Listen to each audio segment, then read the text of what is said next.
In the text we have been studying, Sri Aurobindo has been guiding us to the recognition that all is Satchidananda at the very foundation. Whatever the forms, variations, qualities, personalities, or impersonalities of the multiplicity in the universe, everything is one sheer existence, which is sheer consciousness, which is bliss. We have last time completed reading the text of this chapter titled The Realization of Satchidananda. And although on one level we read, we understood, there are still many deeper resonances and deeper insights which are implied in the portion we have read, which we may further explore before we move ahead.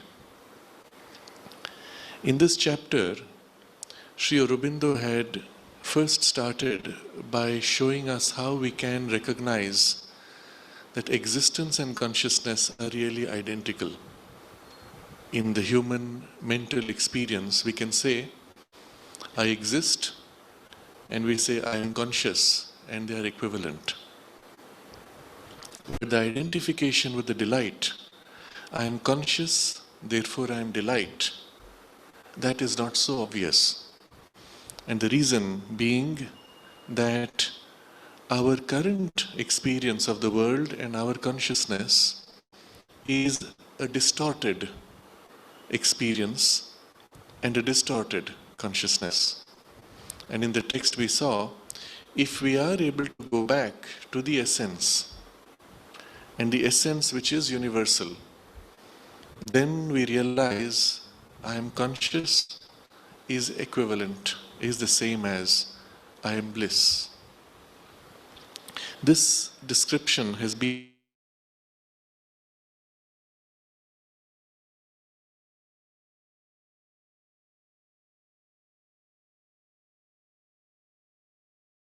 he says,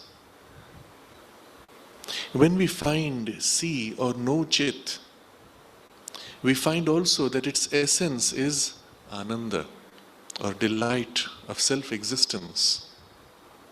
To possess self is to possess self-bliss. Not to possess self is to be in more or less obscure search of the delight of existence. And so when we recognize our own consciousness is made up of so many layers, the core of which, the essence of which is self, the more we grow conscious of this core, the more we experience bliss. The more we drift away from this core, the less we experience the bliss.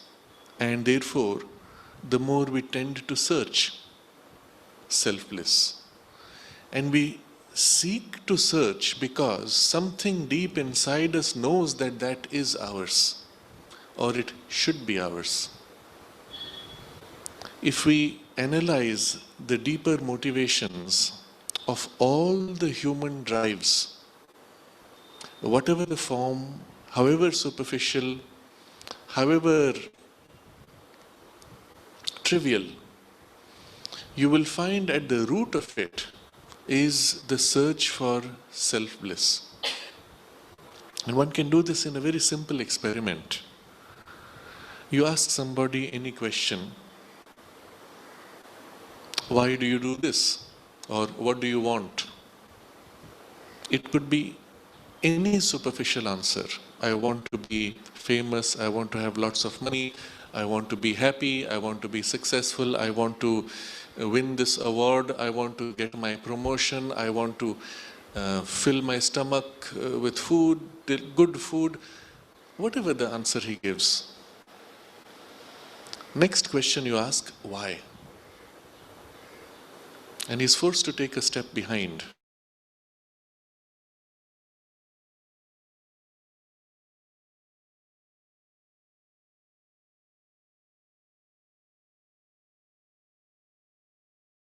think more deeply. Why do you want to satisfy your hunger? Why can't you just let your hunger be and accept to suffer it? Somewhere inside, something in you knows that it can be satisfied, and the satisfaction is closer to the delight than the struggle of the hunger itself. And as if by satisfying it, you are coming closer to something which is more true. Of course, all this vocabulary may not exist, but still, you want to. Or somebody who wants to win an award, wants to become famous, wants to have money. Why? And you keep going. Normally, you will not hit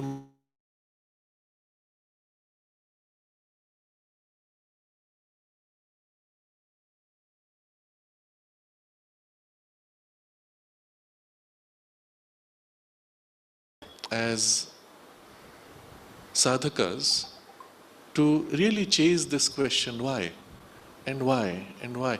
Generally, by the third why, you have already hit a depth where you don't have words for it, but it's just something you feel, you know, is more true. And it'll always, by the first or second question, you will come to be happy, to be satisfied, to be free of distress or suffering or whatever it is. Whatever the vocabulary used, it is really coming closer to the sense of the delight of being. Whatever that vocabulary. But at some point it will be, I cannot use any more words. I just know that's how it should be. That's more true, more real, more me. 3 questions is all it takes. And each time it's why, why, why. That's how close we are in motivation to an underlying delight or the search for the delight. Just 3 steps. Except that when you get to that point where you're trying to describe this thing in you, you don't have words because that part in you which needs or which knows or which seeks is already behind the veil. You're not conscious of it and you say, I don't know how to describe, I don't have words for it, but I just know. That's how close we are. So to be, not to possess self is to be in more or less obscure search of the delight of existence.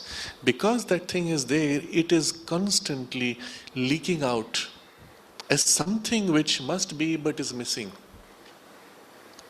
All of us would have had this experience. You go to a new place, everything is fine, everything is comfortable, everything is right. But after a while you find something is missing and you don't know quite what. And then later when you move back from there or you go to some other place, suddenly it hits you, it was this which I was missing. It can happen in very strange ways. You go to a place, it was for me a strange experience the first time that I went to Europe. I was there for nearly a month. And then on the last day, it hit me that I had not heard a horn. The cars going beep, beep, beep.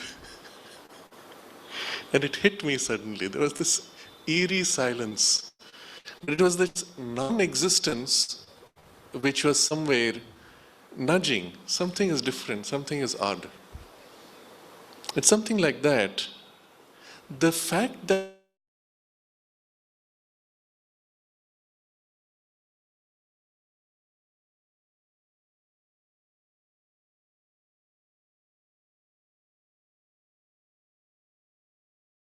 this is what life was always supposed to be. Everything is supposed to look and feel magical and beautiful and true and divine and sacred and all the things which come with that closeness to the divine presence. When that goes away, suddenly the juice is gone. Something is missing, but you don't know quite what. And then you naturally start trying to instinctively grab, look for it, seek for it.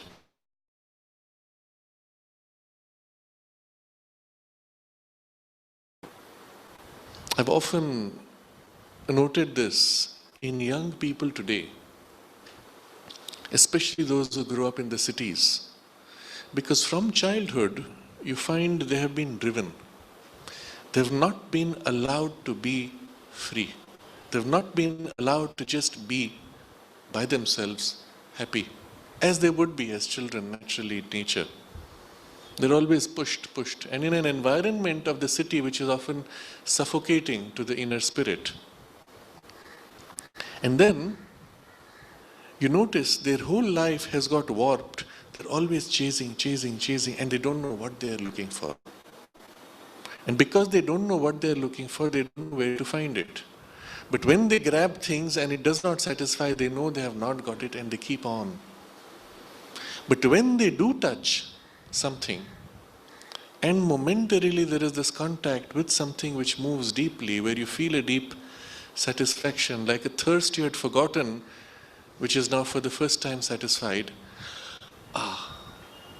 they immediately recognize this. And then depending on how conscious or how awake they are of their own inner facilities, they go after it or they keep wandering. But otherwise,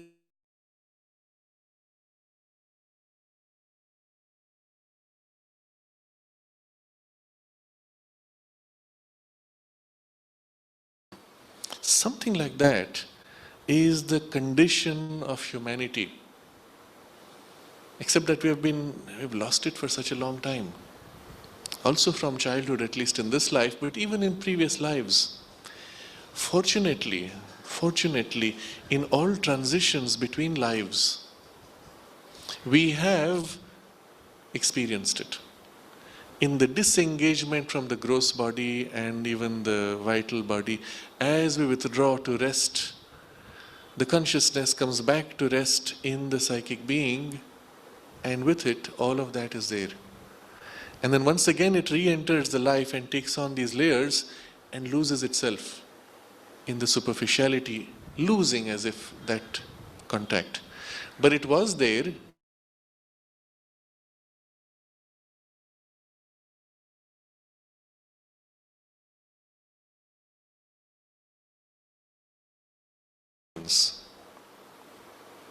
We have also another brief momentary contact which takes place during deep sleep, almost every night for most people.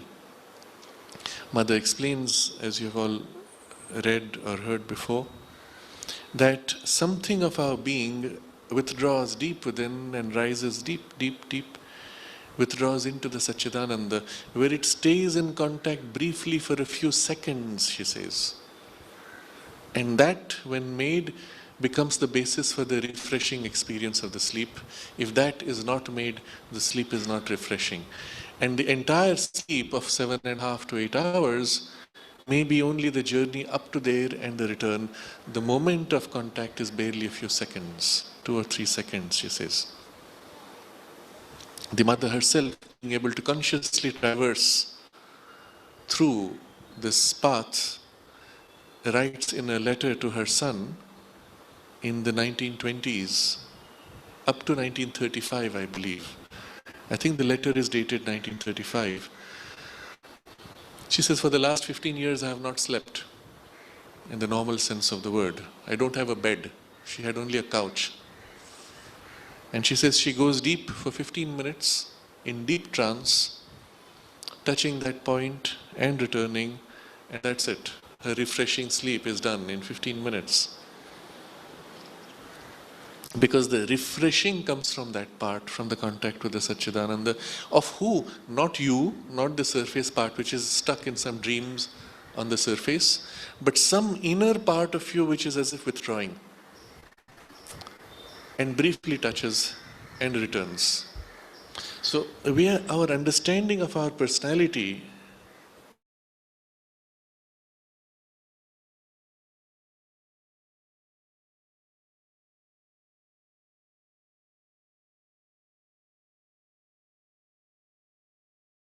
itself has many gradations, many levels, many degrees of expansion or contraction.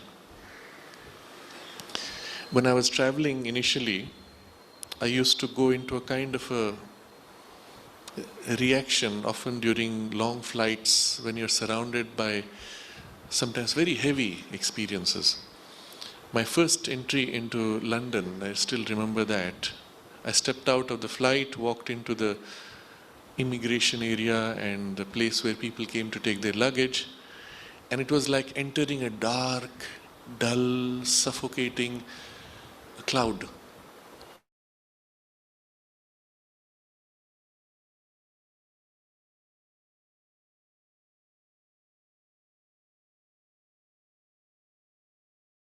It's depending on what kind of people are there. And automatically the whole personality goes into a kind of a shrinking and a bunkering of blocking out, as if bunkering down, to narrow itself, to block off, protect itself. And then after that, coming out of it, when you have gone to your space, which is perhaps reasonably clear and free, I noticed it took about 2 to 3 days to decompress.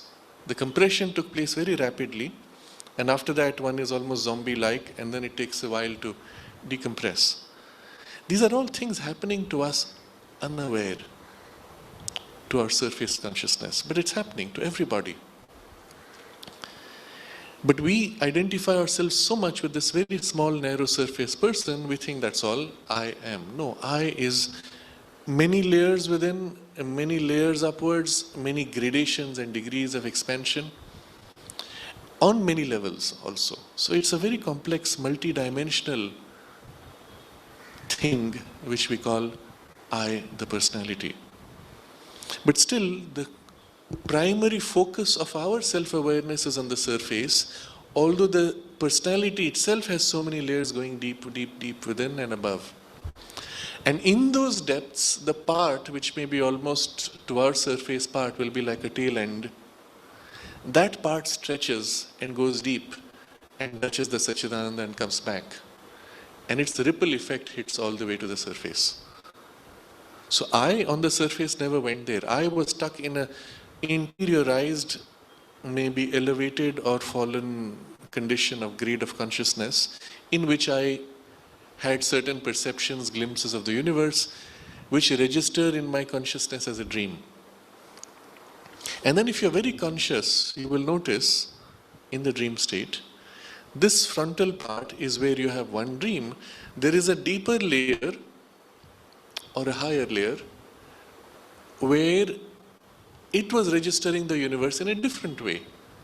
It was dreaming differently, and perhaps even another. And with a bit of a training, one can recognize that actually dreams take place on many levels, many layers within us. And when we wake up, mostly we recall only the most surface part, which is often most chaotic or most dull. But if parts, with a bit of effort we can do that, the mind, surface mind, immediately takes them all and puts them in sequence.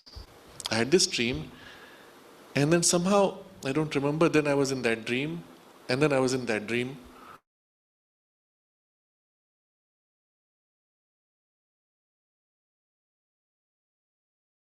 It needs to sequence them because it has to translate that multidimensional experience into this linear, superficial, reduced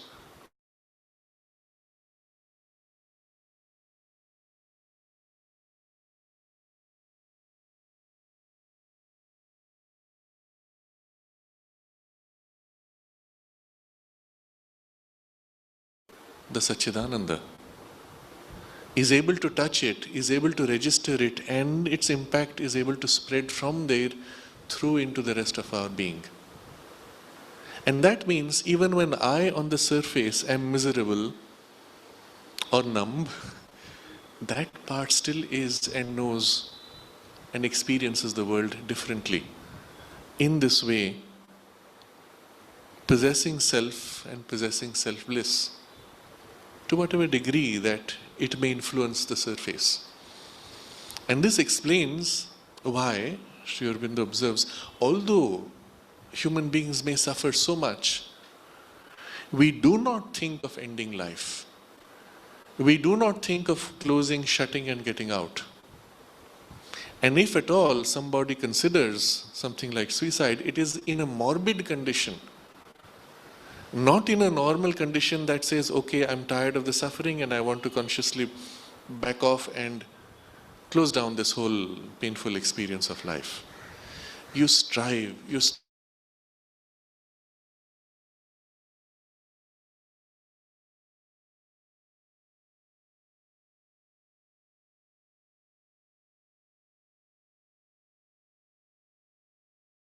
will find in human history, in spite of all the battering that circumstances may inflict on an individual or even on an entire society or civilization, still people cling on to hope, struggle, survive, overcome eventually.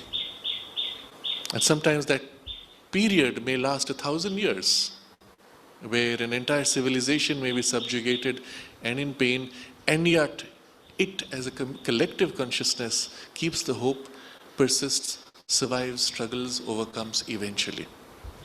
And it may undergo a whole compression during that period and a decompression, which may take a few hundred years even. Of course, the same thing happens to individuals within the collective. And all of this survival is possible because at the core is that part which knows and holds the bliss. If not for the support of that Ananda deep within us,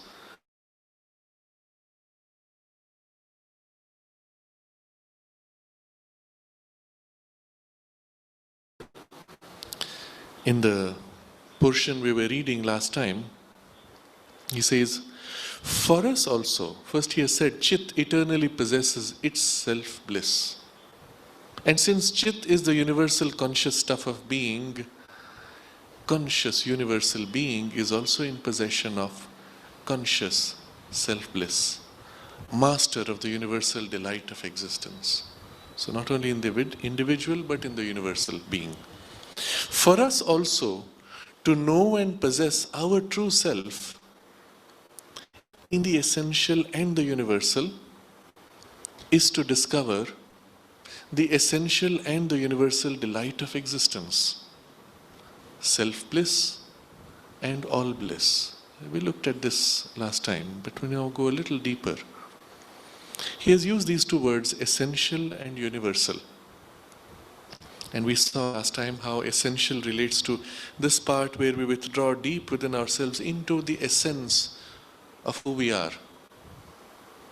And the universal is in that where we open out into the whole.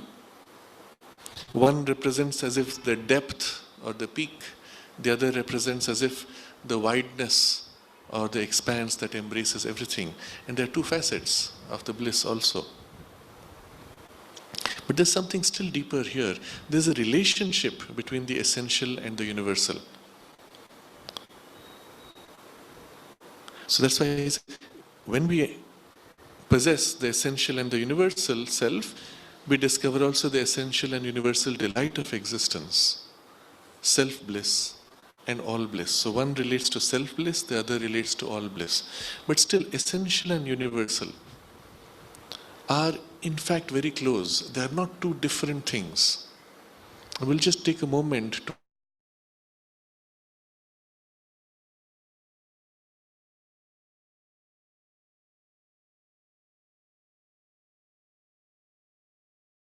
I am a person who is like this, who likes this, who does not like that, who is skilled in this, not capable in the other. Some part of your personality, some part of your character or likes or dislikes, some form of your culture, language, values, each of those is a small part of the universe. You can bring two people together, they may match on many things, but they may differ on some things.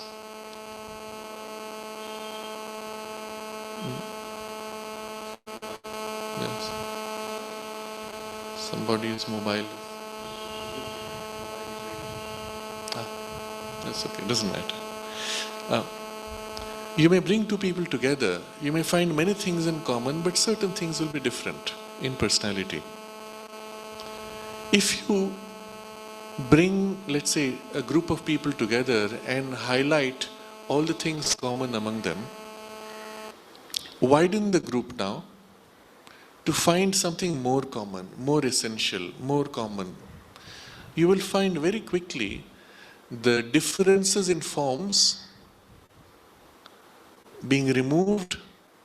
The thing which is common becomes more and more essential. So let's say we met as friends, all from this, with the same language, with the same style, with the same culture. Okay, now you bring a few more people from a different culture. You have to now eliminate all these elements which are common of dress, language, or values. Get to something which is common, you will find it drifts away from form towards something more essential. Get back deeper and deeper. The more you widen into universality and seek to find what is common in the universe, you'll find it getting more and more essential, less bound to form. Because the structure of the universe is that everything moves outwards into multiplicity, dividing for a full, rich blossoming. But if you have to get back to the source, there is the disengaging from the forms and coming back to something which is less and less form, becoming more and more essential, free of form. And the more you get to that, the more it is universal. The more you get specific, the less universal, specific in form. So getting to the essential is also getting to the universal. They are actually two facets of the same thing. If you are a universal person, it means you live in a consciousness which is so essential that it is common to all things in the universe.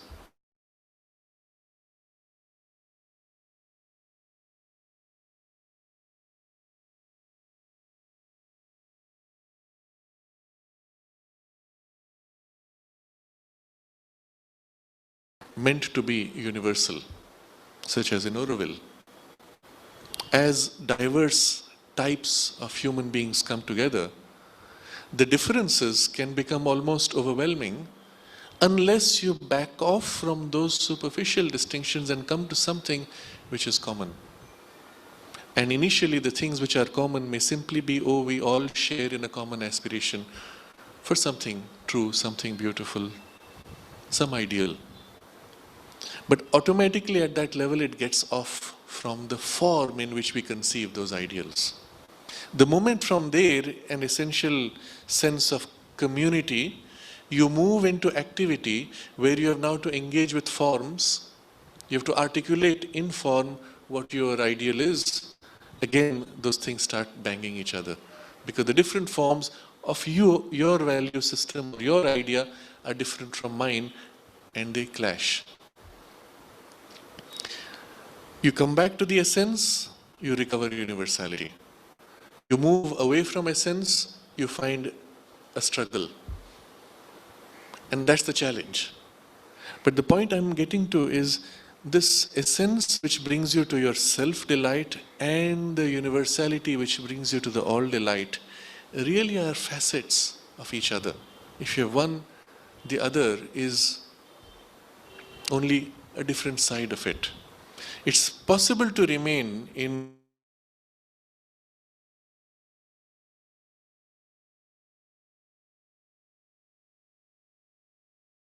and vice versa. So, he explains, for the universal is only the pouring out of the essential existence, consciousness and delight.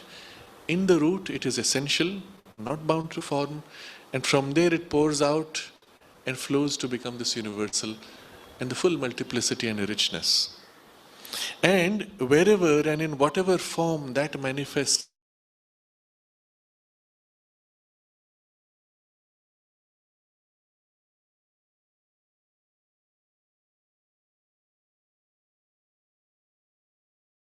diversity everywhere in the universe, wherever that essential has manifested, the essential consciousness is behind every form, there must also be the essential delight behind, within all forms. Of course, including us and all the experiences of our life. There is a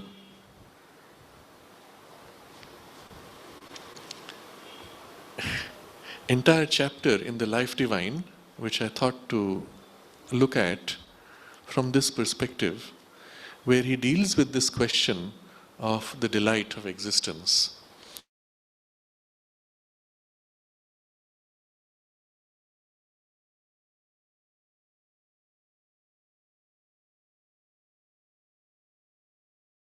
Reading, they deal with many aspects of the question, both from the problem and in the solution.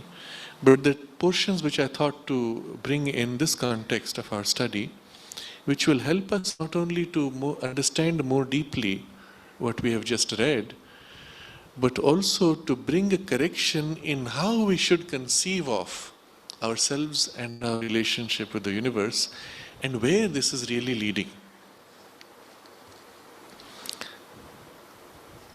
So first I read a paragraph from the Delight of Existence, the Problem. And we don't look at the whole discussion of the chapter at all.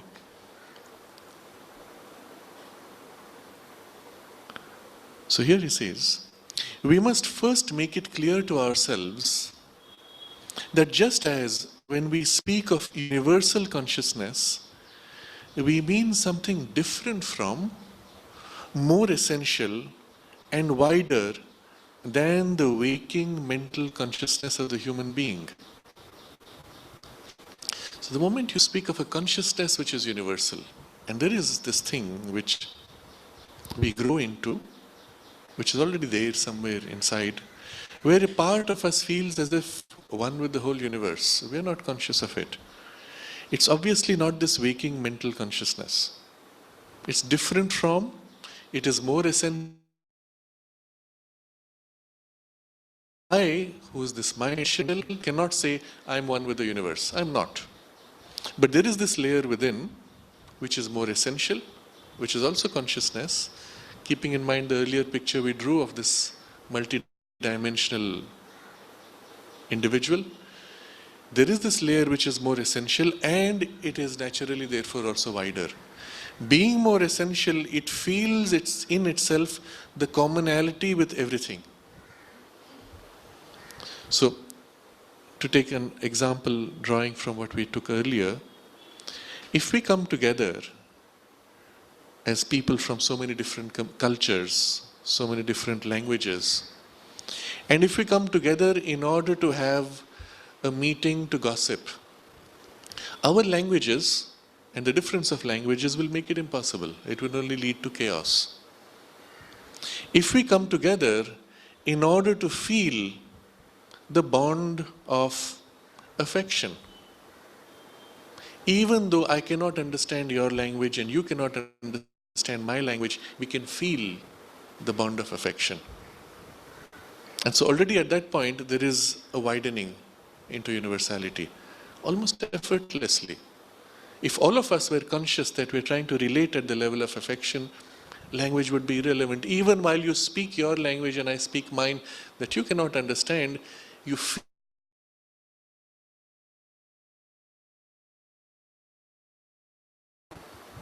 But even there may be limitations. Feel the word affect.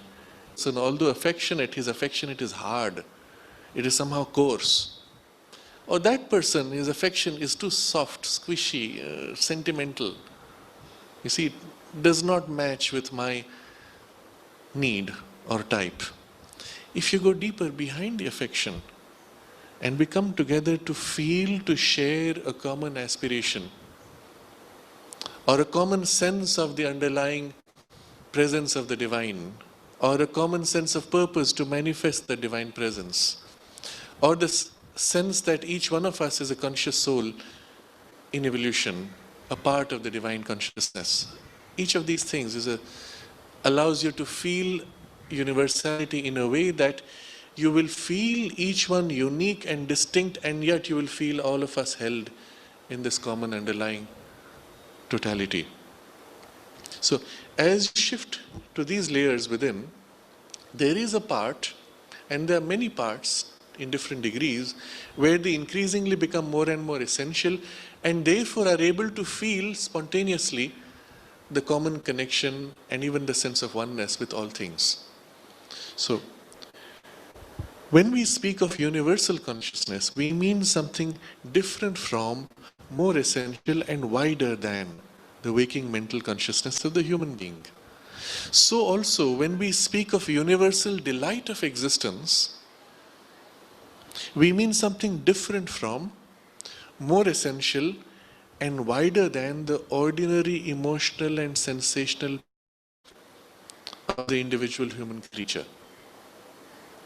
So where is this pleasure sensation? In the senses. If you stick an injection into the bloodstream which numbs your body, you have no sensation, much less pleasure or pain. No sensation, pleasure and pain are the three facets of all sensory experience. Okay, you can extend that into the emotional domain. In my emotions, I feel pleasure,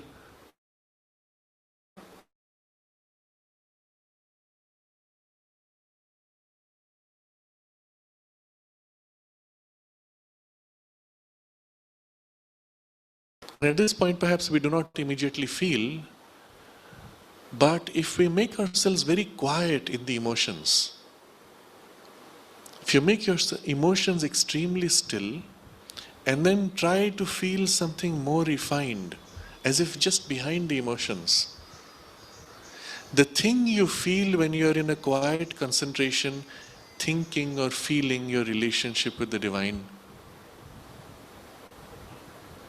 at that point you feel something, maybe in the heart, but it's behind the emotions. It does not have the quality of the emotional disturbance, happiness, emotion, or even the pleasure, but it's quiet. And in that quietness, there's kind of a quiet joy simply to be in closeness with the divine. That's where one begins to feel it first. So something different from, more essential, and with it comes the sense of wideness. In that very quiet sense of closeness with the divine, you can open your eyes, look at everyone and everything, and you feel, ah yes, it's everywhere. It does not matter what the form is, it does not matter who the person is. You have that sense of quiet joy, delight, or just the sense of sacredness, of closeness with the divine, and it's everywhere in all things. But the point is, it is essential, and with the essentiality comes that wideness. He continues, pleasure, joy, and delight, as man uses the words, are limited and occasional movements which depend on certain habitual causes. When I eat good food, it is pleasurable, I have great joy, and I delight in tasting delicious foods. Okay? You take away the food, give me bad food, and I suffer. I don't have any of these things. So they are bound to certain causes and emerge like their opposites, pain and grief, which are equally limited and occasional movements, from a background other than themselves. So it comes from other than I. Delight of being is universal, illimitable, and self-existent, not dependent on particular causes. The background of all backgrounds. So you have a background from which things come, but this is the background of all backgrounds, from which pleasure, pain, and other more neutral experiences emerge. When delight of being seeks to realize itself as delight of becoming, it moves in the movement of force and itself takes different forms of movements, of which pleasure and pain are positive and negative currents. So here is two technical terms. Delight of being, delight of becoming. What is meant by that? Delight of being is the sense you have when you're in that very quiet sense of closeness and intimacy with the divine, simply happy to be. From there you move now to turn it into action. That feeling that I have to be in closeness with the divine, I want to express that. And I move to express that sense of delight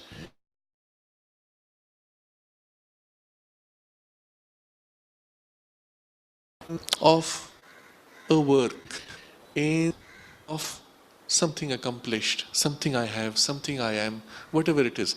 And there's a movement, there's an action. Seeks to realize itself in delight of becoming. It moves in the movement of force and takes different forms of movement. So at that shell, you're moving to the specific, to the form. Either there's a movement in form or there's a movement towards form. And at that point, it takes different forms of movement, of which pleasure and pain are positive and negative currents. So I do this. It is a good thing.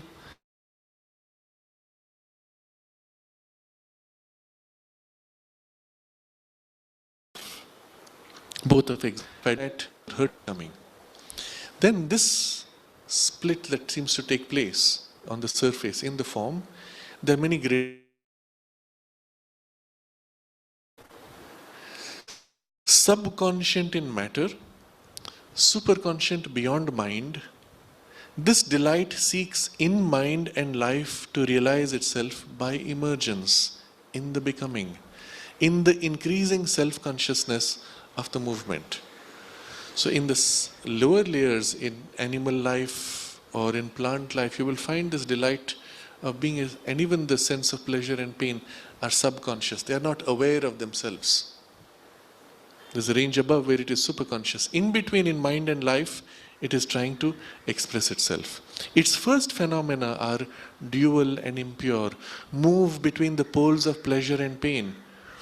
But it aims at its self-revelation in the purity of a supreme delight of being, which is self-existent and independent of objects and causes.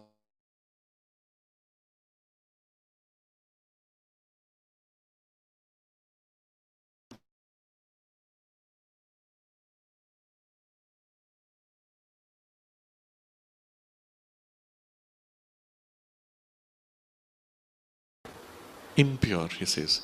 Just as Satchidananda moves towards the realization of the universal existence in the individual and of the form exceeding consciousness in the form of body and mind, so it moves towards the realization of universal, self-existent and objectless delight in the flux of particular experiences and objects. So there is a whole movement taking place in the evolution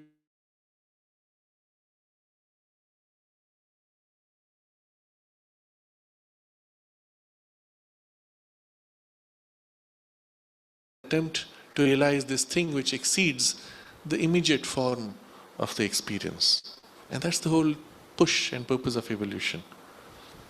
Those objects we now seek as stimulating causes of a transient pleasure and satisfaction, free possessed of self, we shall not seek, but shall possess them as reflectors rather than causes of a delight, which eternally exists. So our relationship will change as we emerge. It's not this food which gives me the delight. The food is like a reflector of the delight which is already there. And the engagement with the food, however superficially it may be pleasure or pain, it is a reflector of something else, of an engagement with something which brings forward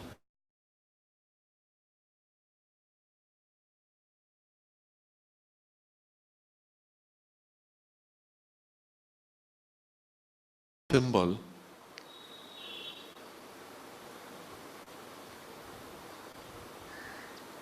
In the egoistic human being, the mental person emergent out of the dim shell of matter, delight of existence is neutral, semi-latent, still in the shadow of the subconscious, hardly more than a concealed soil of plenty covered by desire with a luxuriant growth of poisonous weeds and hardly less poisonous flowers. the pains and pleasures of our egoistic existence. So he gives an image which is of the rich flowering in plants. And there's a reason why he does that, because he's going to link this with the Vedic image. So as we grow, we have emerged from the subconscious life and some semi-conscious life of the ape, and a part of our consciousness is awake. I am conscious. I want to do something with my life. I want to fulfill my ambition. And all these things start clustering around desires and emotions. And they're like a luxuriant growth of weeds. But they're poisonous. Everything which I'm chasing after to try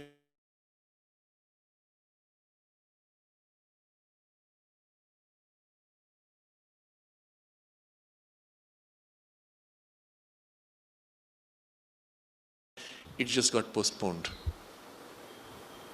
I need to do more in order to get that happiness which I thought I would get in the first step. So, poisonous weeds, poisonous flowers.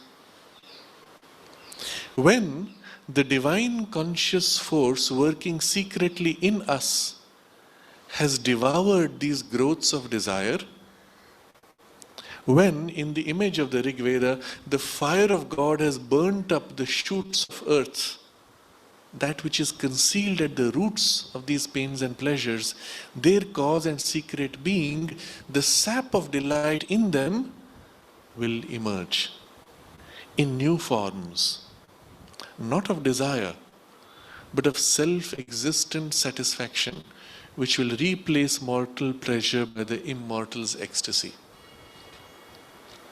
So now in this image, all of these overgrowths is as if burnt by the fire of Agni. The intense purifying that takes place as the pure aspiration from within extends into our whole being, and suddenly the effect is like a fire burning up. That excitement which I had now suddenly feels pale and meaningless. Even it's as if it gets burnt up and nothing of that remains. Somehow this whole thing which I used to enjoy so much has no meaning. And all these exaggerated forms as if get burnt out, and instead what is replacing them is the thing which is at the root of this whole false overgrowth. And the root is the sap of delight, their cause and secret being. It is from this sap of delight that all this grew, but which became all these distorted forms. The secret cause and the secret being of all this is the sap of delight in the root. And this will take new forms not of desire, but of self-existent satisfaction. And the satisfaction is there. It exists for itself, by itself, needing nothing. And while you're still doing the things that you're doing, the delight and the satisfaction are there at each step. You will notice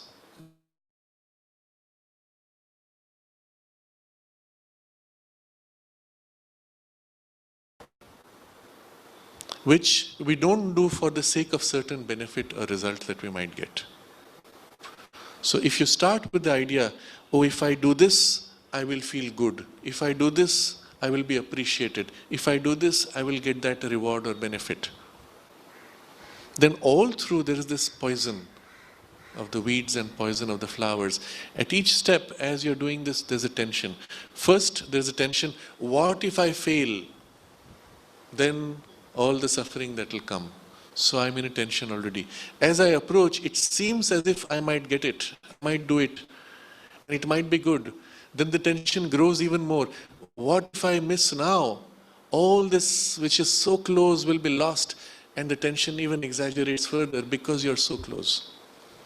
If at that point you fail, then there's an enormous reaction. As intense was your drive, as intense as the reaction of suffering and pain. I was so close to my satisfaction, enjoyment, happiness, or whatever it was, and it's all gone. If it succeeds, momentarily there is the thrill and the excitement of appreciation or the reward, and then what? And very quickly it fades. I still don't have that joy. I remember once I went to a Rotary meeting. It was a group of Each one there was this managing director, chairman, or chairman and managing director, president of this and that, mostly businessmen there. And in that group of maybe 60 people, there was one person who came very well dressed. He had come for the meeting and he had this huge medal hanging on his chest. It was a very special award. I don't remember what it was. One of those very rare things which has international value as an award, which anybody sees will say, oh wow, you have got that. And it would be known everywhere in the world. And he was wearing that.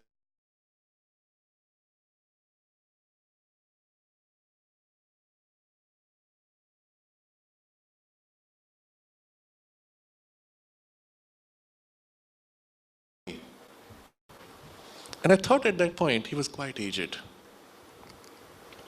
I thought at that point, how many years he would have been doing this, going every day to those meetings, every time, not every day, so every week going to those meetings, every time putting on his best dress, putting forward this medal and going bump, bump, my medal, me.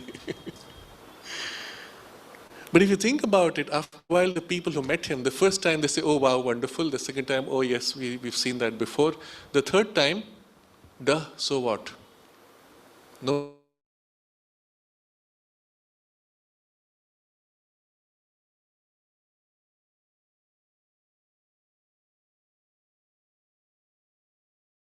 Having got to that thing which you thought will give you the satisfaction, it fades out quickly. And suddenly it's gone. And now what? Do I need a second medal? Do I need to get another award? And there are people who actually get into that trip of one award after another, chasing for what? And you will see in their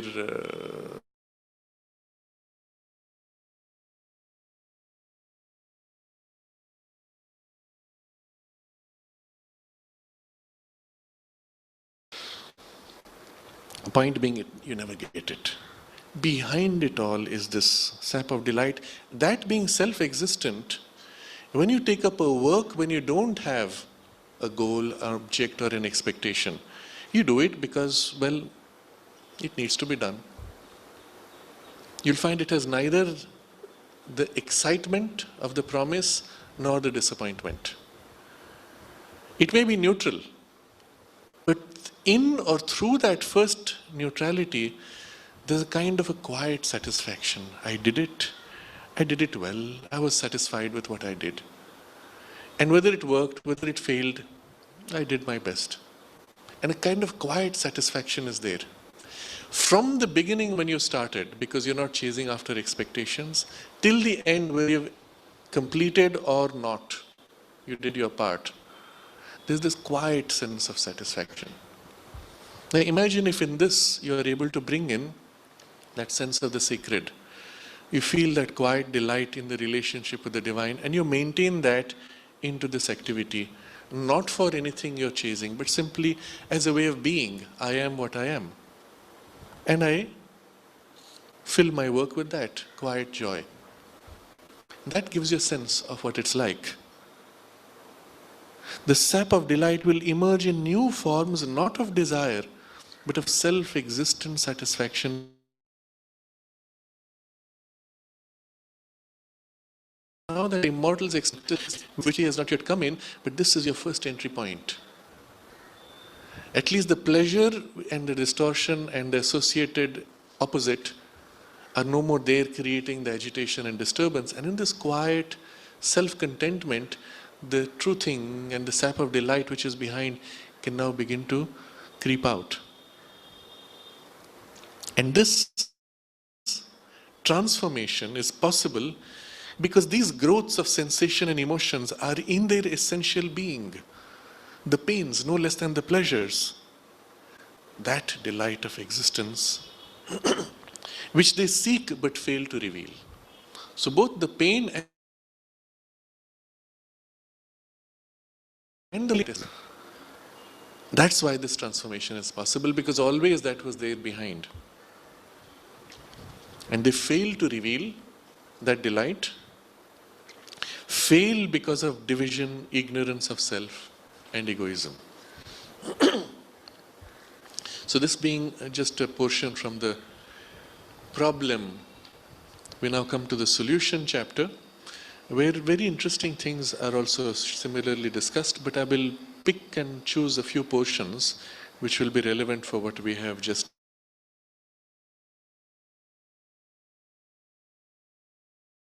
Paragraph where he says,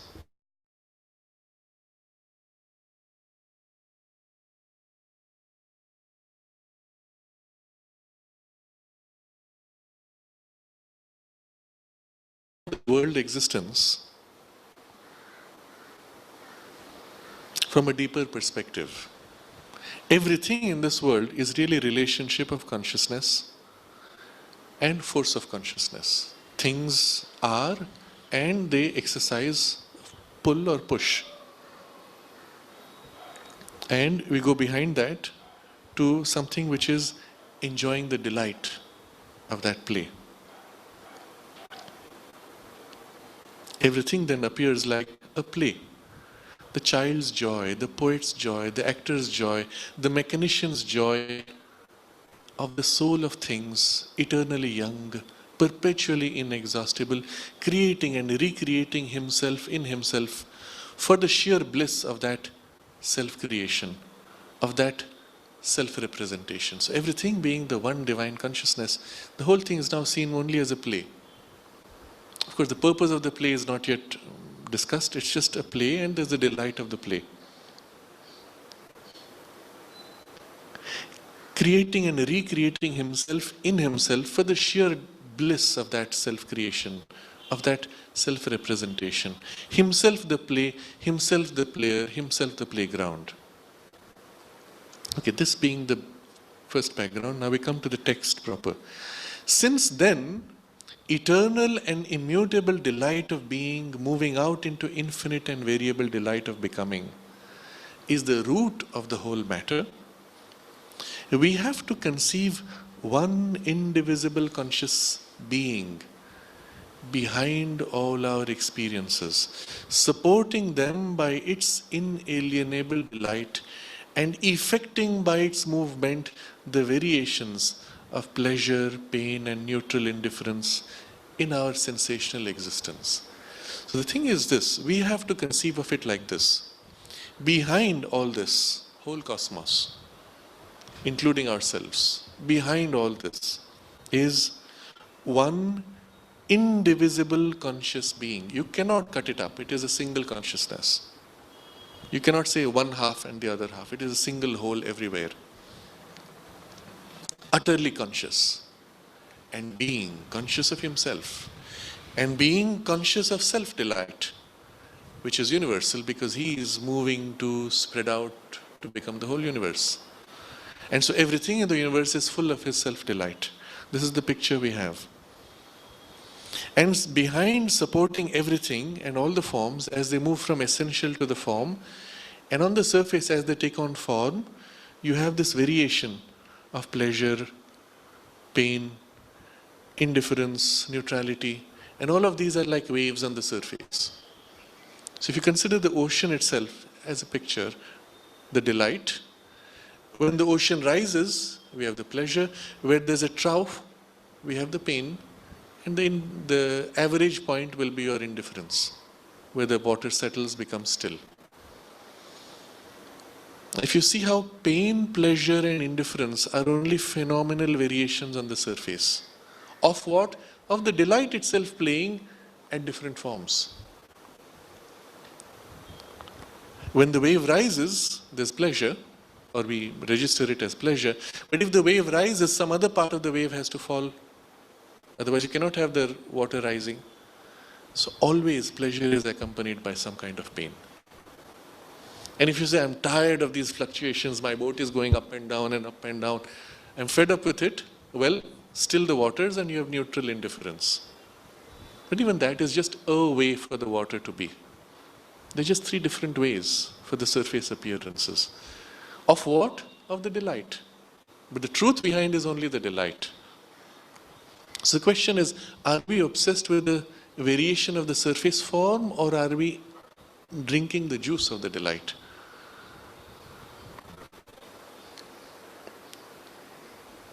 So it supports with its inalienable delight. You can never take away the delight. Everything is the delight. This is our real self. So not only we conceive of this being behind everything, of which all this is form, we ourselves are that, and we are that being. This is our real self. The mental being subject to the triple vibration, pain, pleasure, neutrality. The mental being subject to the triple vibration can only be a representation of our real self put in front for the purposes of that sensational experience of things. So it's like the ocean wants to experience the play of its waves, so it puts forward this little boat on the surface which can experience the wave going up and down or being still. For the purpose of that sensational experience of things, which is the first rhythm of our divided consciousness,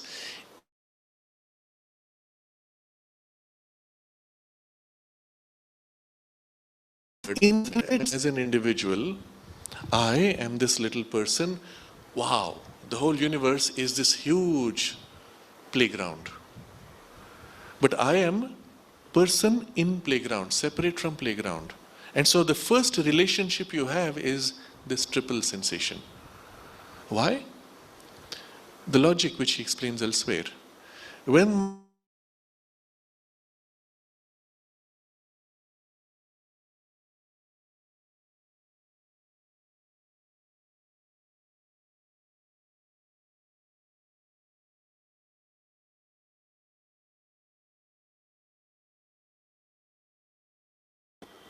When it aligns as to do neither, I don't feel it. It is neutral. So let's say your car is moving fast. You're driving at a fast pace. Another car comes next to you. It's moving at the same speed.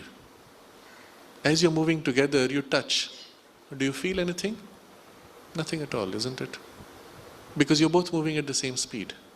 If now that car moves faster than you and you touch, you'll feel it scraping against you.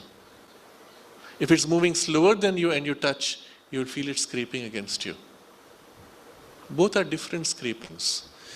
The first scraping, as it's scraping against you, it's pulling you forward. Your speed increases and you have pleasure. In the other case, when it's scraping against you and pulling you back, slowing you down, your speed is pulled back and you feel it pain. It's three ways of contacting something else. Either neutral, pleasurable, painful. You enter in relation as a piece, as a separate fragment with the universe, which is made up of so many pieces, apparently. And each engagement of the piece or each engagement with the universe as a whole has one of these three aspects: neutral, pleasurable, painful. But they're just three ways because I am separate from the universe. If I become one with the wave, if I become one with the totality of the universe and I no more experience the separateness of something else bumping into me, I am one with the wave. As the universe moves to push rising with the wave, I rise. As it dips, I dip. As it settles, I am settled. In none of these three, I am in any form of difference.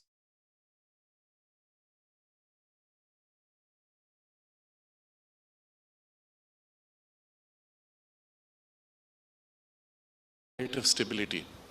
They're all variations of delight.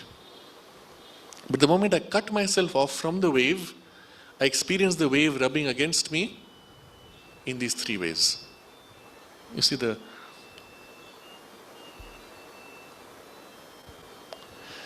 this being is our real self. The mental being subject to the triple vibration can only be a representation of our real self, put in front for the purposes of this sensational experience of things, which is the first rhythm of our divided consciousness in its response and reaction to the multiple contacts of the universe. So having come in as an individual who is separate, my first response is this triple reaction. It is an imperfect response. a tangled and discordant rhythm, preparing and preluding the full.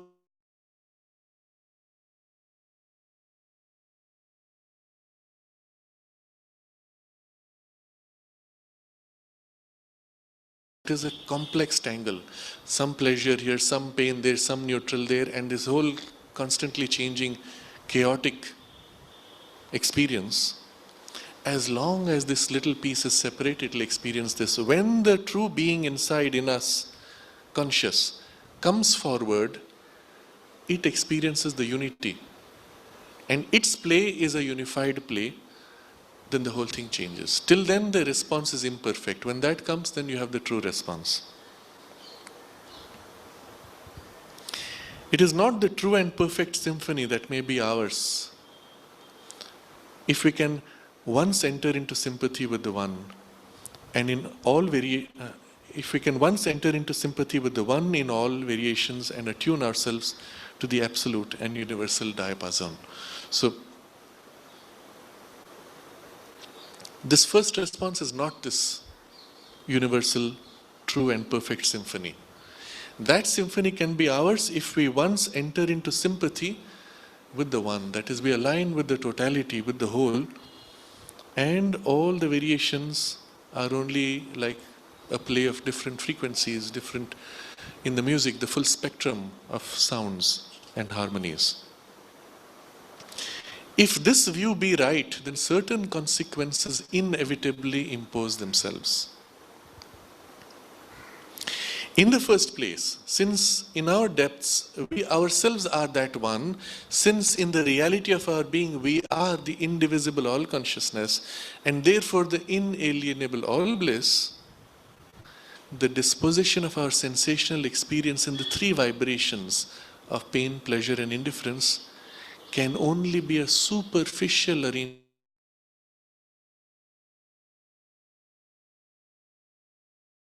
of our waking consciousness.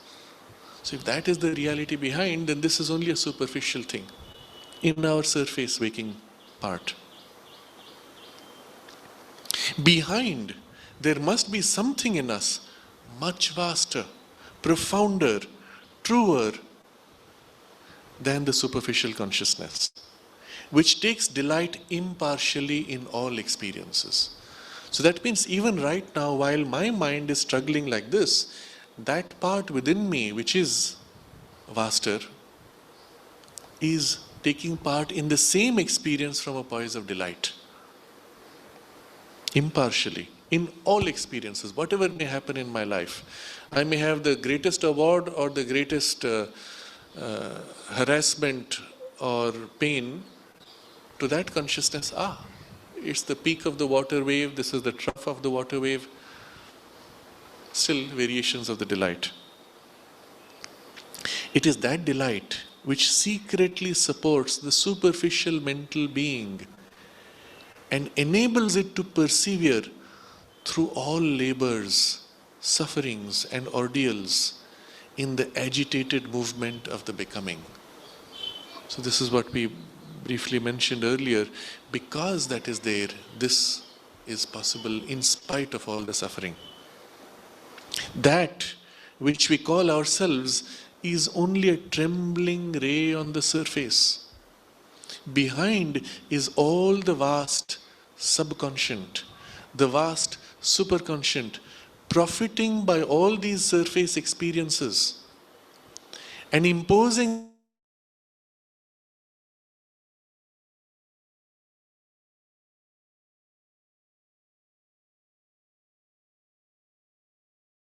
assimilates them into the values of a truer, a profounder, a mastering and creative experience. Out of its depths, it returns them to the surface in the forms of strength, character, knowledge, impulsion, whose roots are mysterious to us because our mind moves and quivers on the surface and has not learned to concentrate itself and live in the depths. You see what an extraordinarily beautiful picture he gives us. This thing on the surface which is taking place, where the surface mind is like a little ray. Why does he use the word ray? It's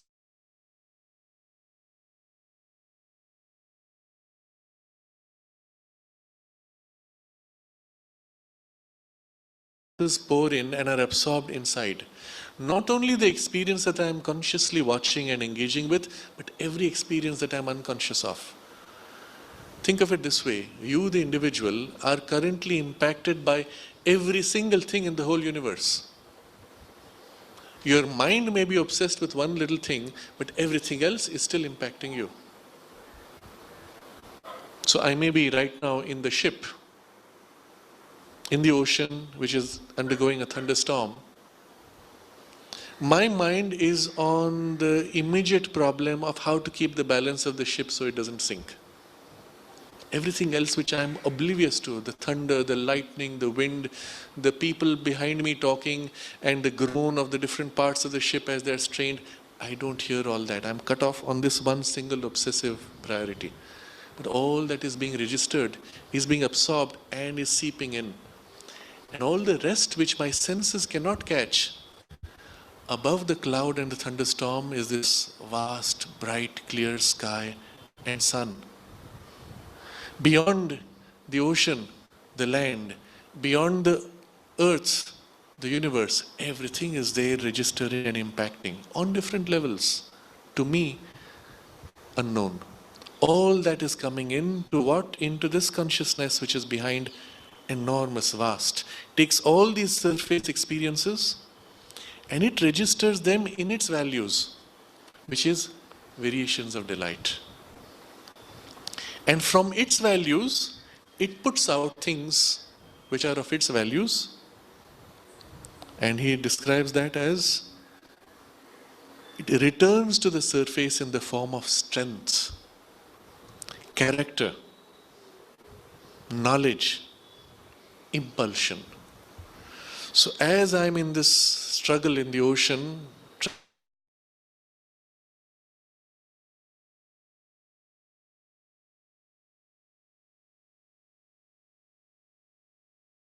that's the pressure.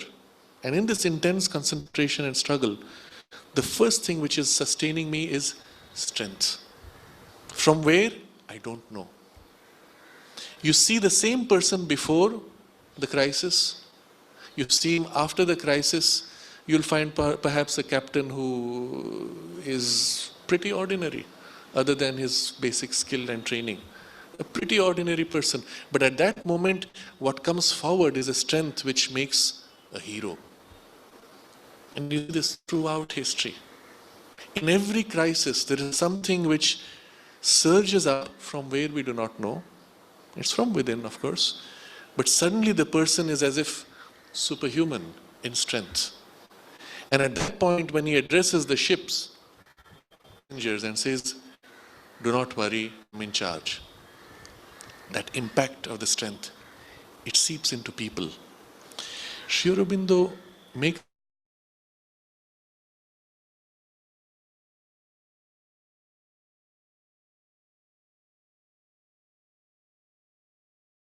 Churchill to be an extraordinary instrument. People listening in the midst of hopelessness, they listen to this voice and suddenly strength. Through one person impacting entire collective is not possible humanly. Where does it come from? And he says, whose roots are mysterious to us because our mind moves and quivers on the surface. And the roots are actually these enormous depths. And so the first thing coming is strength. And then with that, character. Suddenly now this fellow who would have been through most of his life only interested in his own little selfish, momentary joys and interests, suddenly now there's an extraordinary character where he is willing to sink with the ship to save the lives of others. You don't understand, where did this come from? This person, wow, he's extraordinary.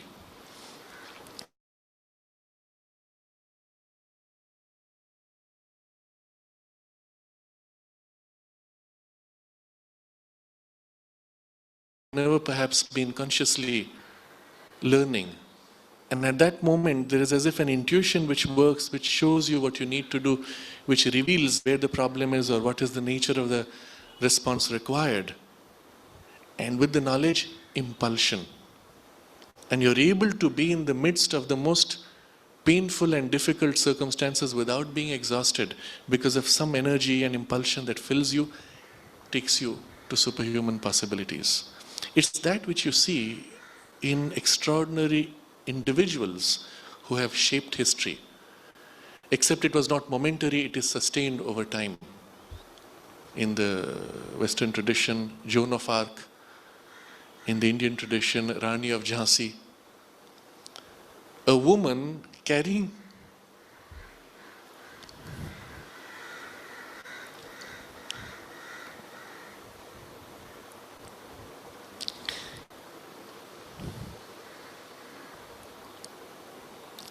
her child on her back, enters the battlefield and overcomes the enemy. It's a moving image. Not only at that point changes the turn of history, but leaves an imprint that inspires millions of people in the centuries that follow.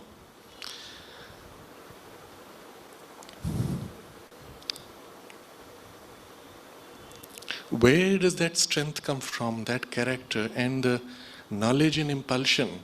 The knowledge is not only what you must do, the knowledge is even in the knowledge that you will overcome.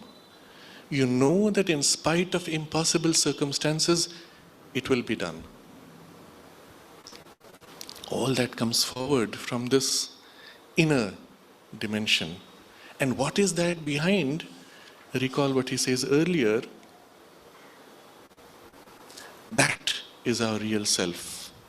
One indivisible conscious being, behind all our experiences, supporting them by its inalienable delight, and effecting by its movement the variations of pleasure, pain, and neutral indifference in our sensational existence. That is the reality behind each one of us.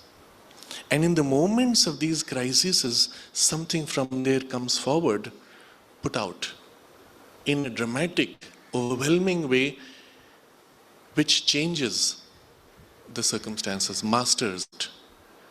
Otherwise, in the rest of our normal, ordinary life, well, those things still come up, but little bits, dribbling, leaking out. You still have a little bit of the strength, character, knowledge, impulsion, just enough to survive life and navigate through problems and go through. But otherwise, in those moments, something extraordinary comes at that moment. The difference, Sri Aurobindo says, between the normal human being and the avatar is just this. That impulsion which dribbles out in little bits here in our normal life, that pours out in the avatar. But it's the same thing. The same thing, only it is in much greater intensity, greater sustained form, and greater perhaps purity or directness. From that sense, if you look at it this way, there's no fundamental difference between us and that extraordinary being. If we, or as we, increasingly become aligned with that thing which we are, truly, and as that comes forward more and more directly, and its influence becomes more and more clear and direct and sustained, well, we become then conscious instruments and agents in the same way. We become the Vibhuti or the avatar. So he continues, in our ordinary life, this truth is hidden from us, or only dimly glimpsed at times, or imperfectly held and conceived. In crisis, the same thing comes forward much more intensely. But in ordinary life, this is what it is. And if we learn to live within, we infallibly awaken to this presence within us, which is our more real self.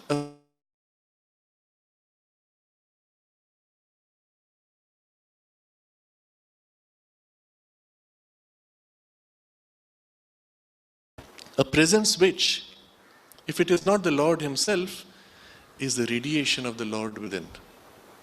And so this becomes normal for us if we learn to live within. What does that mean? It means we are not all the time looking outward and chasing outward, but we at first take trouble to become conscious of what is in us. And we may touch it briefly initially, even momentarily, as a presence, profound, calm, joyous, puissant. Any of these or all of these, to whatever degree, we become conscious of it. And later, we learn in the midst of our work, in the midst of our external action, we are centered in that more and more, and deepening in our centering in that. So these depths behind the surface, we do not know because, as he says earlier,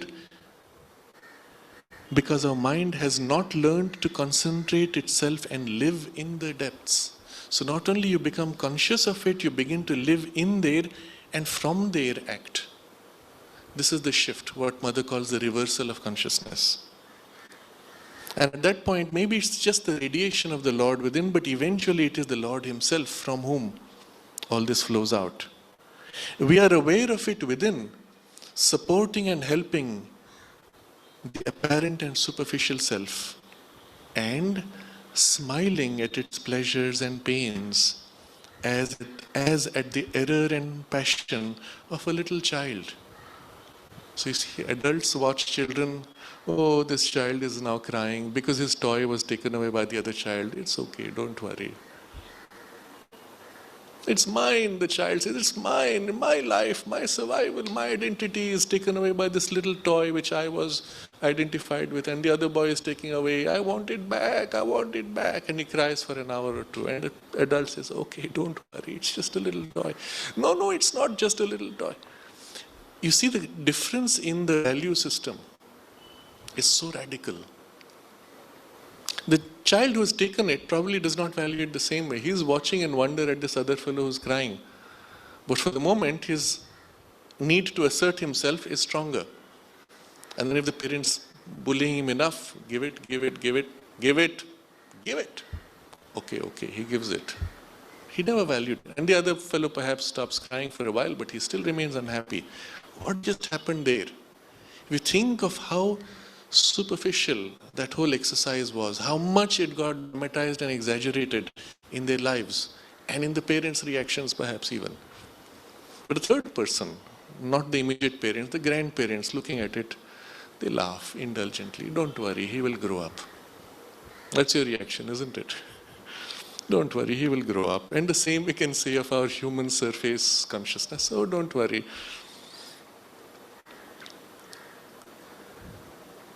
So that consciousness within, supporting and helping the apparent and superficial self, smiling at its pleasures and pains, as at the errors and passion of a little child. Yeah, don't worry, you'll grow up. But who is saying that? You. Saying that to whom? The surface, little confused reflection of you. And if we can go back into ourselves and identify ourselves, not with our superficial experience, but with that radiant penumbra of the divine. So penumbra is the part where the shade and the light meet. You're not yet in the full light, but in the in-between. We can live in that attitude towards the contacts of the world. And standing back in our entire consciousness from the pleasures and pains of the body, vital being and mind, possess them as experiences whose nature, being superficial, does not touch or impose itself on our core and real being. So if you step back, the pain and pleasure and suffering and all that does not go away, but from that poise where you can look at those very things indulgently and say, aha, okay, that's life, it happens. And then you can come out and even re-embrace all these things, but as something superficial, not affecting me.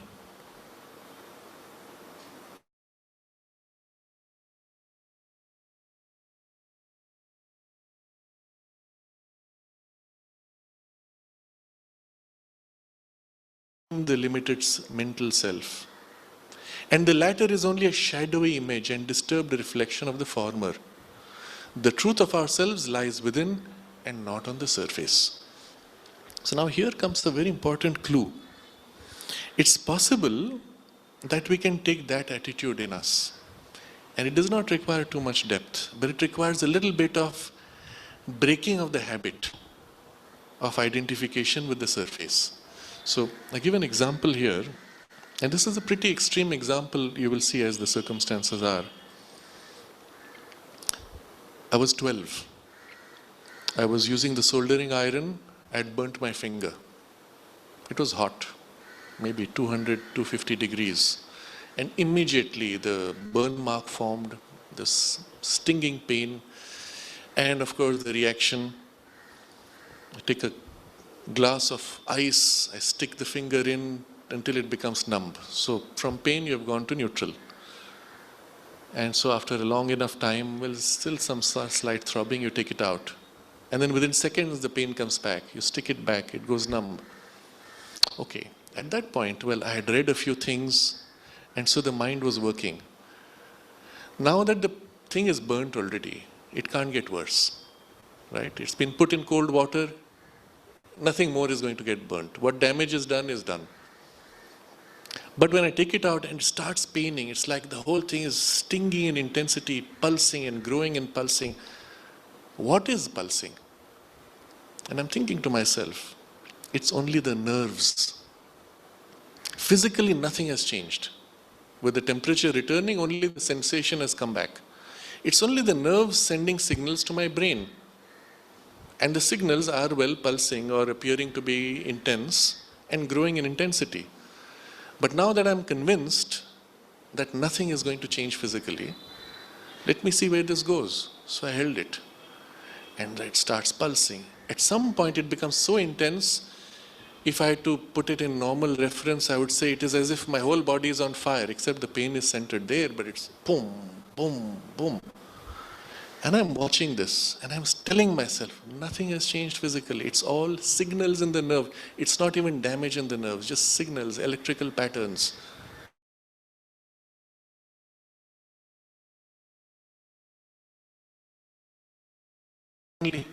Separate, see, I'm flat, blank.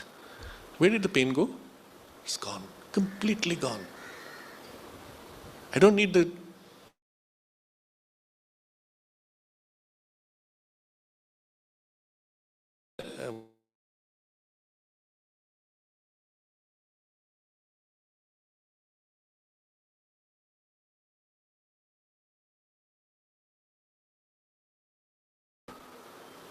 If you think about it like this, what happened was a part of the consciousness has detached. And when it has detached, it has set itself apart with this and can even set a new relationship with the sensation. In fact, this exactly is the point he makes in the next paragraph. He says, again, this triple vibration of pleasure, pain, indifference, being superficial, being an arrangement and result of our imperfect evolution, can have in it no absoluteness, no necessity. Now, this is an extraordinary statement. Meaning all the impact you have of pain, pleasure, indifference, there's nothing in it which is absolute. There's nothing which is absolutely required to be this way and not otherwise, or even to be there or not. It is only a pattern of evolution and habit. He says, there is no real obligation on us to return to a particular contact, a particular response of pleasure, pain, or neutral reaction. There is only an obligation of habit. So let's say you go back, you come out, you didn't have to come back to the same experience of pain, other than habit. Oh yeah, it was supposed to be throbbing, where's the pain? Ah, the pain is back. Instead, I could come back and choose now, let's put a different relationship. Okay, taking an example which will be more accessible, consider food. Let's say there's this particular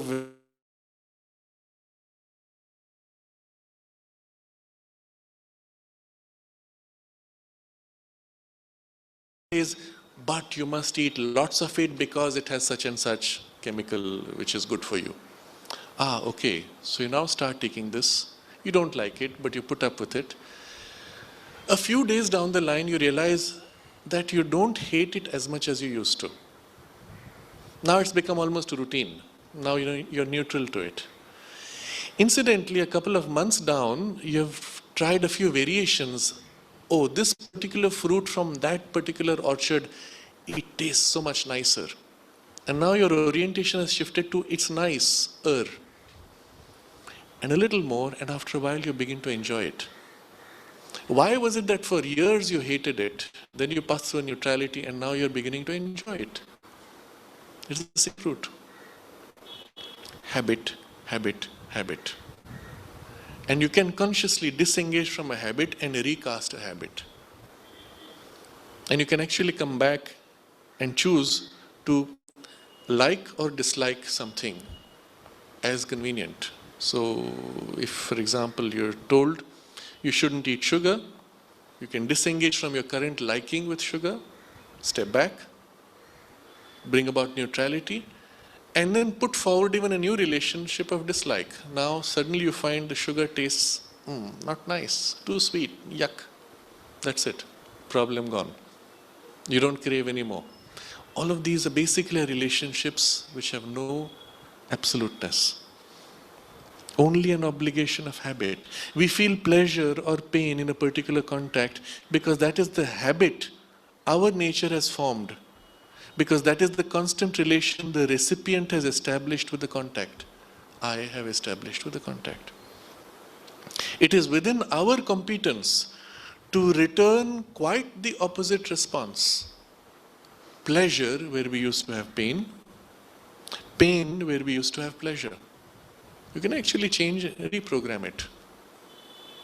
It is equally within our competence to accustom the superficial being to return, instead of mechanical reactions of pleasure, pain and indifference, to return that free reply of inalienable delight, which is the constant experience of the true and vast bliss self within us.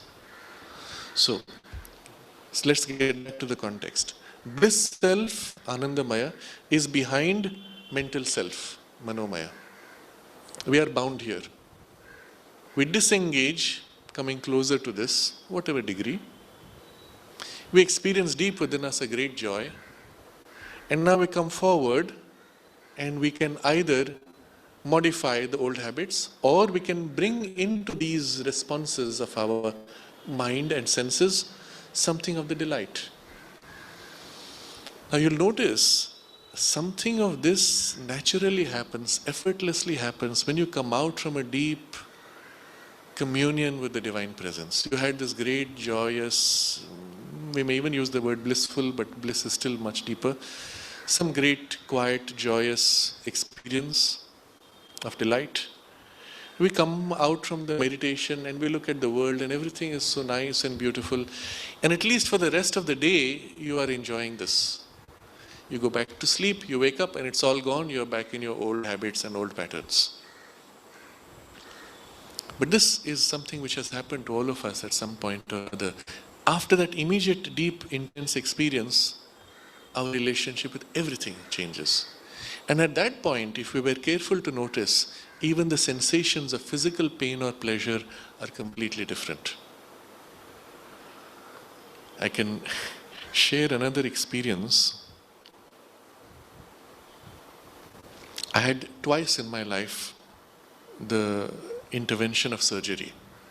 Once when I had a lipoma in the head, and the doctor who did it was an extraordinary, skillful, caring person. And throughout that, I was concentrated on being in concentration.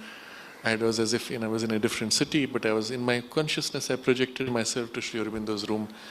And literally, I was not in touch with the body, aware, but not concentrated on it. So it was a very happy, comfortable thing. The second time, there was something in the foot, where there was something which had formed from a burn. And so I thought the second surgery would be just as well comfortable, because I can put my mind away. And as it turned out, what was going to be routine turned out to be, unfortunately, very complex, painful and uncomfortable. So I was in the cold, air-conditioned space. The body was chilled, uncomfortable. And then they had something around my arm to check the blood pressure. They had put a tight thing on the leg to stop the blood flow. And I was in excruciating pain, so much that I couldn't even concentrate. And I said, what is this? I thought it's going to be a comfortable thing, and I'm trying to concentrate on something which is happy, joyous. I couldn't. The body was in extreme distress. And then I said, there's something wrong here. I'm doing it wrong. There has to be a lesson here. And I remembered we had just been reading and studying some texts relating to pain and how to deal with pain. And the solution was simple. Meanwhile, the doctor was hacking away in my foot to cut out something or whatever. It was very painful, in spite of the anesthetic. And I said, this is wrong. The truth is this. Everything in the universe impacting me is Divine Mother. And I concentrated on that. And I said, Mother, it's you. You are cutting into my foot. You are caressing with your finger my foot. And I brought my full concentration on that single idea and experience. And it is surprising. Of course, the point of concentration takes a while to get to. But the moment one hit the concentration,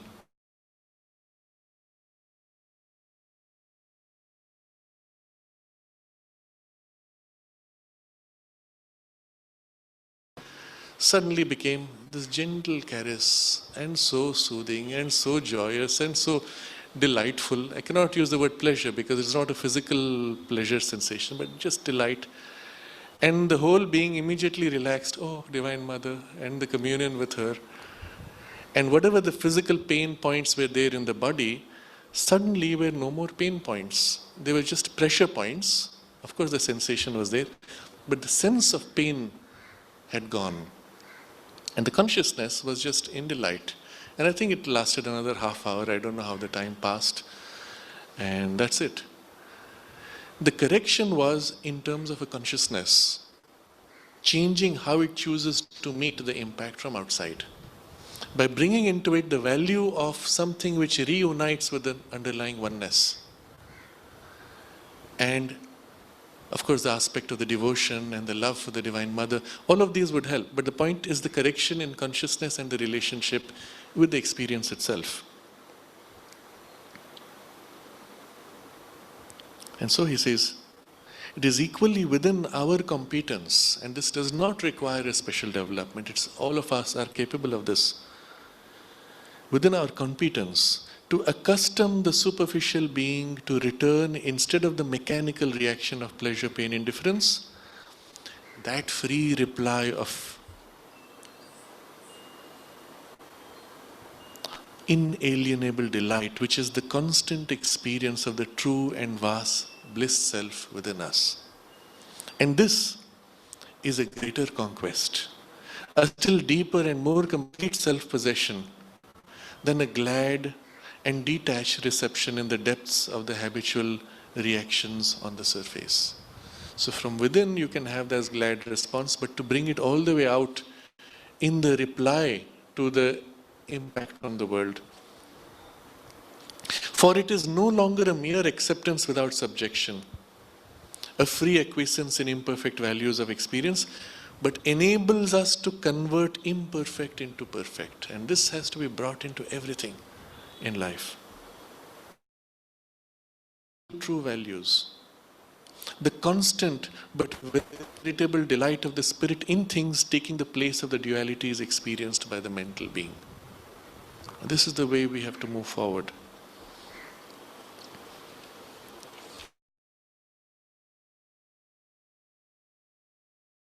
Habit of that sugar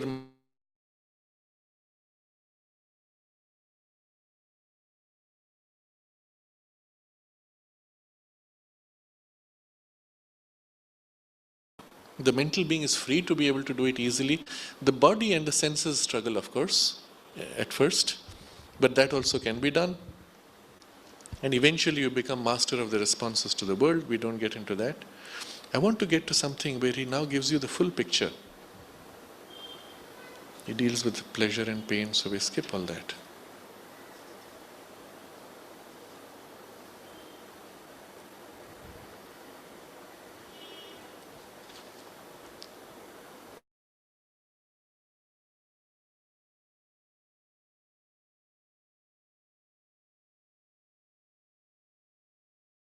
way the consciousness then meets the impact of the whole universe. I want to get to that, and we'll close with this.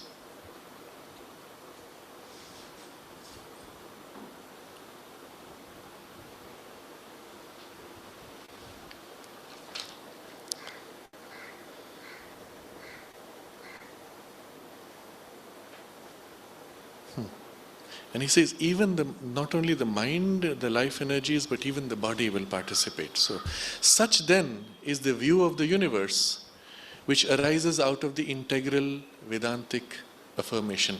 It's not the conventional Vedantic affirmation, it's the integral Vedantic.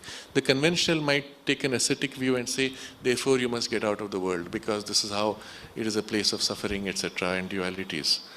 The integral Vedantic affirmation brings you to this: an infinite, indivisible existence, all blissful in its pure self-consciousness, moves out of its fundamental purity into the varied play of force that is consciousness, into the movement of Prakriti, which is the play of Maya, the relativities. The delight of its existence is at first self-gathered, absorbed, subconscious, in the basis of the physical universe. So in the first movement, as it comes out, it takes on the form of the physical substance. It is absorbed, self-gathered, subconscious. But the delight is there, in matter. Then emergent in a great mass of neutral movement, which is not yet what we call sensation. Then further emergent with the growth of mind and ego in the triple vibration of pain, pleasure and indifference. So the first emergence is what we would call the plant life, where its pleasure, pain are not so obvious. But after that, with the mind awareness and ego, the pain, pleasure, indifference becomes dominant. Originating from the limitation of the force of consciousness in the form and from its exposure to shocks of the universal force, which it finds alien to it and out of harmony with its own measure and standard. So as this awareness emerges, pain, pleasure, indifference comes because of limitation of the force of consciousness,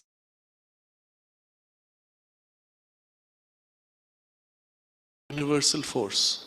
So the entire universe is felt as if impacting you, and you find yourself unable to manage that, and so this triple thing happens. Recall our earlier discussion where the universal force aligns. You have pleasure, where it contradicts. You have pain, where it is simply in neutral position. You have neutrality, indifference. But it is this massive universe impacting you, the separate ego, mental being. You are not able to get into sync, so you have this triple relation. Finally, after this stage, one more stage has to emerge. Finally, the conscious emergence of the full Satchidananda in its creations by universality, by equality, by self-possession and conquest of nature. This is the course and movement of the world. So where are we at? In the mind awareness with the ego center, with this triple response. And from here, one more step is all that remains in the evolution. Where that Satchidananda, which is deep within, comes forward, the conscious emergence of the full Satchidananda in its creations. It is, all this creation is of itself, and yet it comes forward in what it has created. By what? By universality, by equality, by self-possession and conquest of nature. So the first step, your consciousness widens, frees beyond the narrow ego sense which experiences the universe as impacting you. You are no more in conflict with the universe. You open out, widen and embrace in continuity of consciousness. So first step is the universality, for which you must get to something essential where you can experience universality. Second, equality. As things impact, rather than having the old habit, pleasure, pain and neutrality, become equal. Whatever it is the one whole which is relating and meeting. And that's passage. Through that, recovery of yourself and conquest of nature, where you recast the shape and form of these responses, and with that emerges the full play of the delight.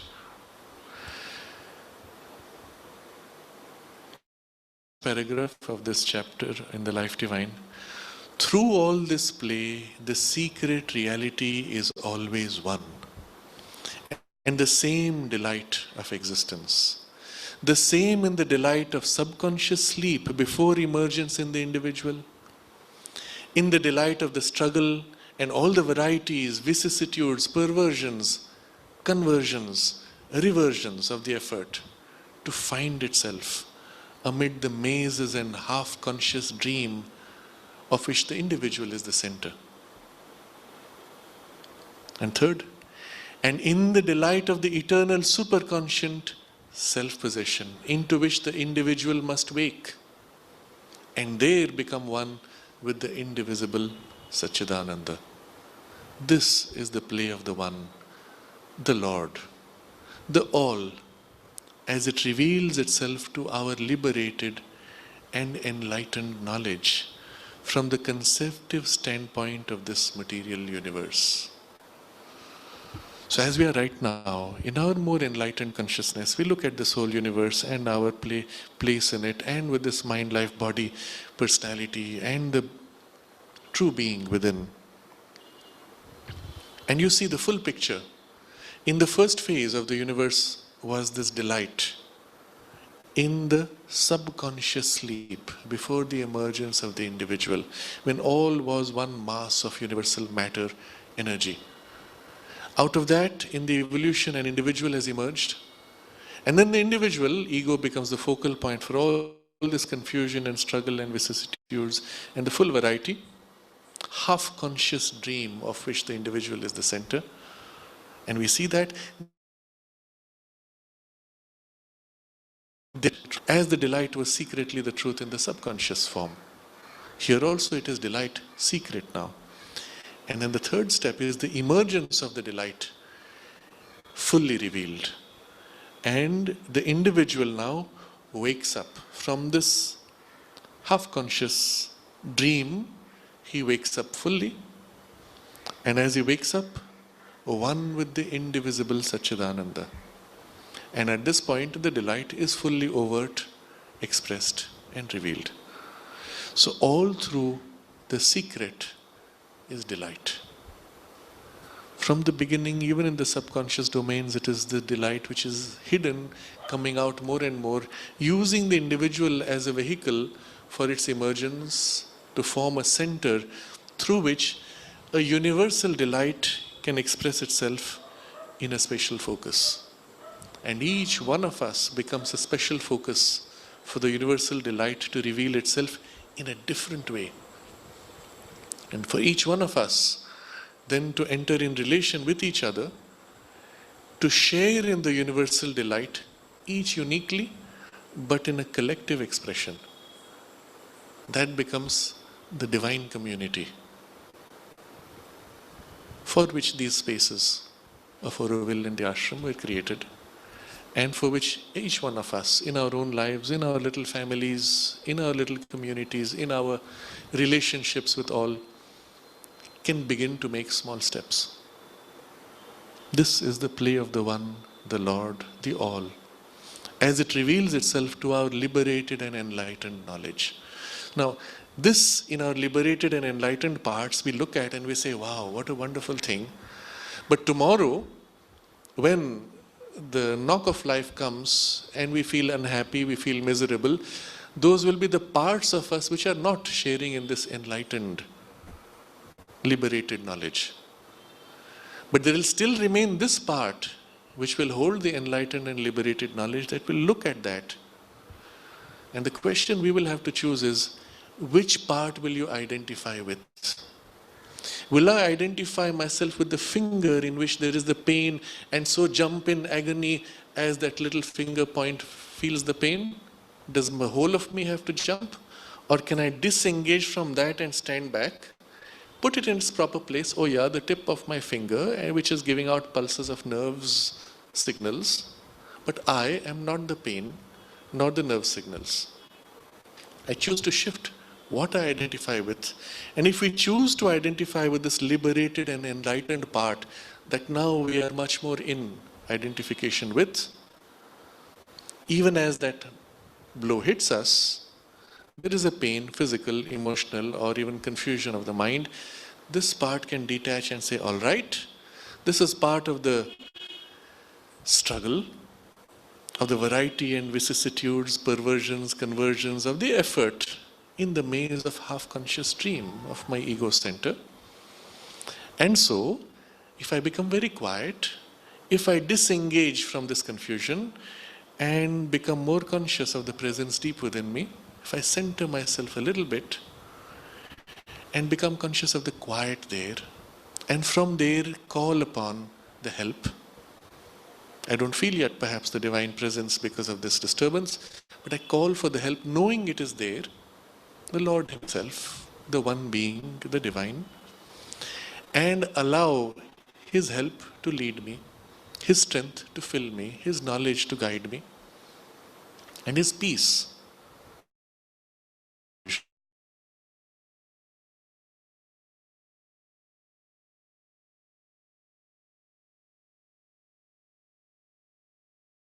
Same situation are now different, and I can deal with it as necessary. So the secret for us is to hold this center from which now we see and experience things clearly and simply, and hold that as our reference and consciously be able to enter this poise which can stand back and observe and lead the mind. We're still in the mind consciousness. We have not become one with the self. But it's the part of the mind which is more conscious, and it can lead the rest of our personality in a much more safe, clear, and simple way. And so the text, coming back to the text of the synthesis, we will close with the sentence where he says, and wherever and in whatever form that manifests as existence, there is the essential consciousness. Their essential consciousness must be, and therefore there must be an essential delight. And to possess self is to possess self-bliss. Not to possess self is to be in more or less obscure search of the delight of existence. We'll continue this next Friday. So you can see how we took a passage that we had studied last time already, and it had a deep impact on us, but there are further layers behind. And Sri Aurobindo reveals them all one by one, and when we dwell upon them in this way, it helps to concretize the reality of these deeper dimensions to our surface parts, and helps to build a kind of a bridge, a link, a continuity between these layers that allows us to be able to open to it more easily and to draw on that strength and influence naturally. If you have any questions, we can take them up now. Otherwise, we can simply close and meditate on this.